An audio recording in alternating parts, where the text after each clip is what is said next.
Gaza में भूख, गोलियों और बमबारी से लोगों का मरना जारी है। राहत की कोई खबर फिलहाल नहीं है। हालात बिगड़ते जा रहे हैं। इजरायली प्रधानमंत्री बेंजामिन नेतन्याहू ने अपनी सेना को पूरे गाजा पर कब्जे का आदेश दिया है। बेंजामिन नेतन्याहू की ओर से गाजा में किए जा रहे नरसंहार का विरोध दुनिया के बाहरी देशों के साथ साथ इजराइल में भी जोर पकड़ता जा रहा है। अपने ही देश में नेतन्याहू घिरते जा रहे हैं। इजराइल के अंदर नाराजगी लगातार बढ़ रही है। 600 से ज़्यादा रिटायर्ड सुरक्षा अधिकारियों ने नेतन्याहू के खिलाफ ओपन लेटर लिखा, जिसमें लोगों ने कहा अब ये युद्ध न्याय संगत नहीं रहा।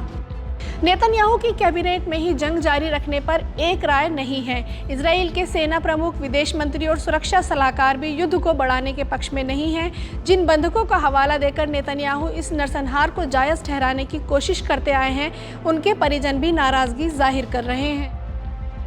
इजराइल में मौजूद मानव अधिकारों की रक्षा के लिए काम करने वाले समूह भी इस बात को स्वीकार कर चुके हैं कि गाजा में नरसंहार हो रहा है। इतिहास में पहली बार फ्रांस ने गाजा पट्टी के एक फिलिस्तीनी को शरणार्थी का दर्जा दिया। फ्रांस के राष्ट्रीय शरण न्यायालय ने गाजा में एक महिला के पक्ष में यह ऐतिहासिक फैसला सुनाया। यह महिला 7 अक्टूबर 2023 को युद्ध छिड़ने के तुरंत बाद भागने में सफल रही थी। यह फैसला युद्ध की स्थिति में गाजा से भागने में सफल फिलिस्तीनियों के लिए शरणार्थी दर्जे के दायरे को बढ़ाने में एक सफलता की तरह है।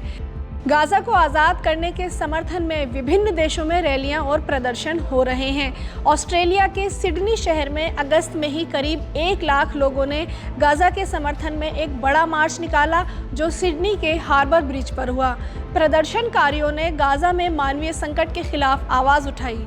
इंडोनेशिया के जकार्ता में भी हाल ही में फिलिस्तीन के समर्थन में रैलियां आयोजित हुई, जिसमें प्रदर्शनकारी इजराइल के गाजा पर हमलों के खिलाफ एकजुट हुए। फ्रांस के पेरिस में 3 अगस्त 2025 को गाजा के समर्थन में प्रदर्शन हुए, जहां लोगों ने इजराइल के युद्ध के खिलाफ विरोध जताया। स्वीडन के स्टॉकहोम और गोथेनबर्ग में भी गाजा के समर्थन में रैलियां निकाली गई।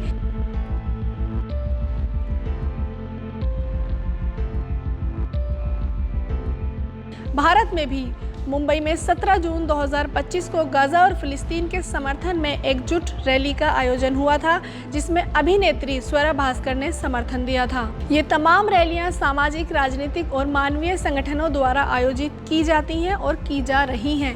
यूनाइटेड किंगडम, संयुक्त राज्य अमेरिका और अन्य मध्य पूर्वी देशों में भी गाजा के समर्थन में प्रदर्शन हुए हैं और हो रहे हैं। गाजा के लोगों पर रहम और फिलिस्तीन की आज़ादी के लिए वैश्विक स्तर पर समर्थन बढ़ता ही जा रहा है। गाजा में भुखमरी से मरते बच्चों की आई तस्वीरों ने इजराइल की छवि को धूमिल किया। फ्रांस, ब्रिटेन, कनाडा ने फिलिस्तीन को देश के रूप में मान्यता देने का ऐलान कर दिया है। संयुक्त राष्ट्र ने इजराइल को ब्लैकलिस्ट करते हुए गाजा में बच्चों के खिलाफ हिंसा का आरोप लगाया। इंटरनेशनल क्रिमिनल कोर्ट भी नेतन्याहू के खिलाफ गिरफ्तारी वारंट जारी कर चुका है।